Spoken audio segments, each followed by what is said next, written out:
Welcome in, everyone. Today's mission is unpacking a really fast-moving, high-stakes geopolitical situation regarding the deepening resistance in Iran. Right. We've got a massive stack of recent intelligence, strategic memos, regional analysis, and we are going to break down exactly what is happening on this global chessboard for you. And before we jump in, just a quick reminder, the source material we're looking at today contains some highly politically charged content. Yeah, It absolutely. involves major U.S. and Iranian political figures.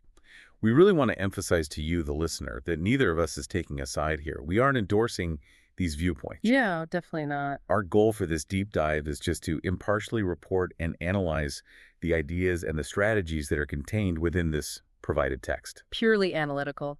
So here's the roadmap for today. We are going to cover the shifting U.S. strategy toward Iran, which is wild, then Iran's extremely defiant leadership choices, and finally, a really fascinating paradox regarding how the Iranian people are reacting to all this external pressure.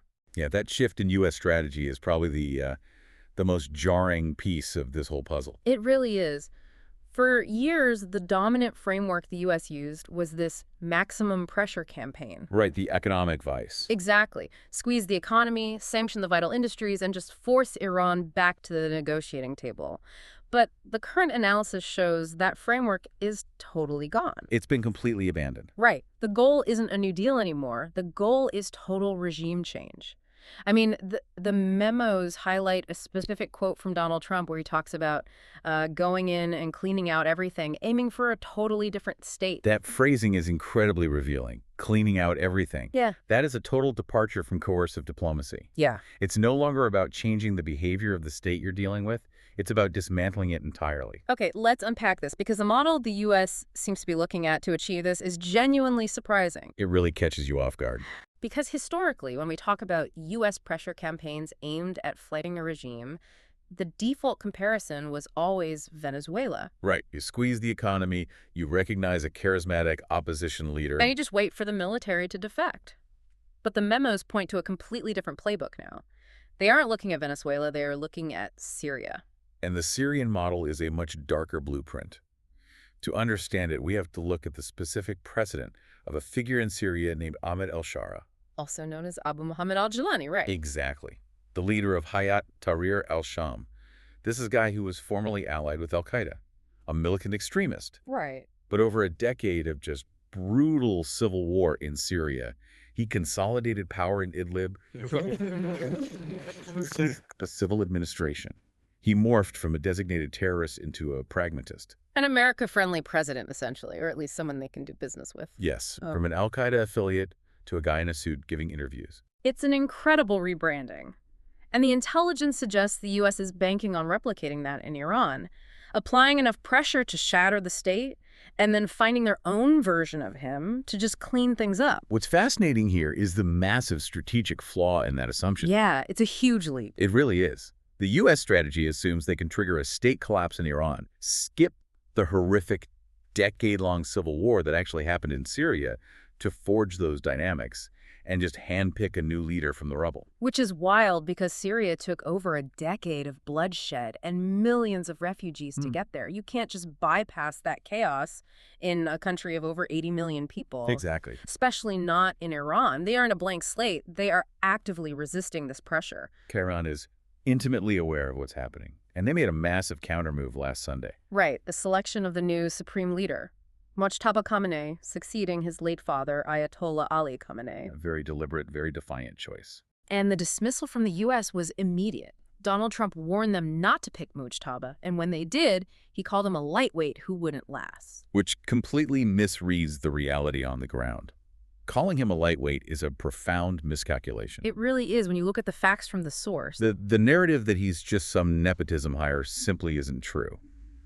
Mojtaba was pushed through by the hard men of the regime, specifically the Islamic Revolutionary Guard Corps, the IRGC. Right. And they don't back weak figureheads. They back operators who protect their interests. Because Mojtaba has incredibly deep roots. He isn't a blank slate at all. He served in the Iran-Iraq war in the 1980s. That history is so vital. That war was a brutal crucible.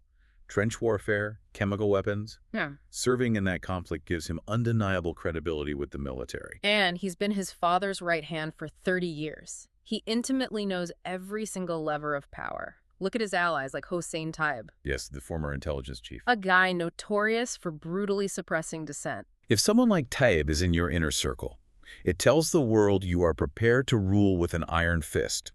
If we connect this to the bigger picture, Mojtaba was not chosen to reform the system. He was chosen to preserve it.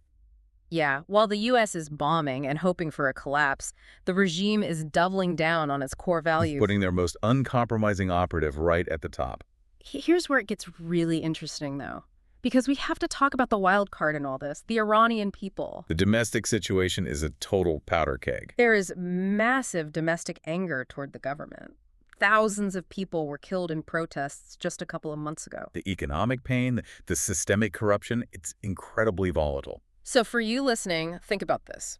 If the people despise the regime, why aren't they entirely welcoming this external U.S. pressure? Why aren't they cheering for the airstrikes? It's because of a paradox we call the crucible effect. Right. When you apply immense, indiscriminate external pressure to a fractured society, you don't always shatter it.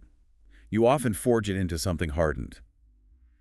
The people are experiencing a massive shift toward nationalism.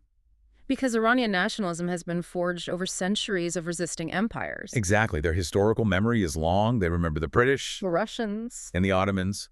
Centuries of fighting to stop massive foreign powers from carving up their territory. So even if you were protesting the regime 2 months ago, you're now hearing rhetoric about cleaning out everything and you're terrified. There's a growing fear among ordinary Iranians that this is a war on Iran itself, not just the regime. Yes, and that fear is compounded by the threat of separatism. Because Iran is highly diverse, and there are huge suspicions that the U.S. and Israel are supporting separatist groups. We're talking about the Kurds in the west, the Azeris in the northwest. And the Balochis in the southeast. Everyday citizens fear the country is going to be physically carved up. It makes the bombing campaigns backfire completely. When ordinary people see their cities and infrastructure destroyed, the narrative flips. It goes from down with the dictator to defend our home. Exactly. The external threat becomes an existential threat to the nation itself. So what does this all mean? When we look at the ease of destroying physical hardware from the air missiles, factories, versus the reality of leadership. You can bomb a factory. You cannot manufacture a new leader from 30,000 feet. You can't just engineer a friendly face to govern 80 million traumatized people. This raises an important question.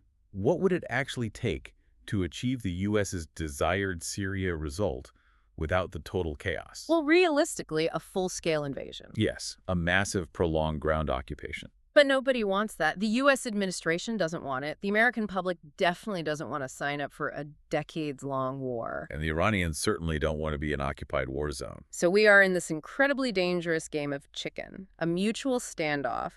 Both sides are convinced the other is going to break first. While the U.S. applies staggering pressure from afar, the Iranian establishment hides behind Mojtaba Khamenei, totally confident the U.S. won't invade. And meanwhile, the resistance on the ground only deepens. The very pressure meant to break the regime is giving them the existential threat they need to keep their grip on power.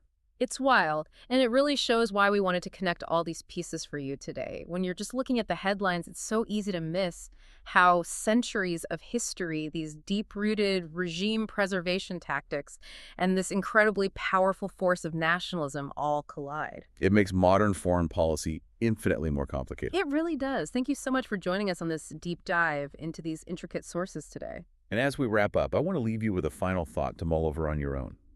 If external military pressure and the threat of state collapse inherently ignite a fierce, centuries-old nationalism that ultimately protects the very regime you are trying to topple, does the modern world need an entirely new playbook for addressing authoritarian states?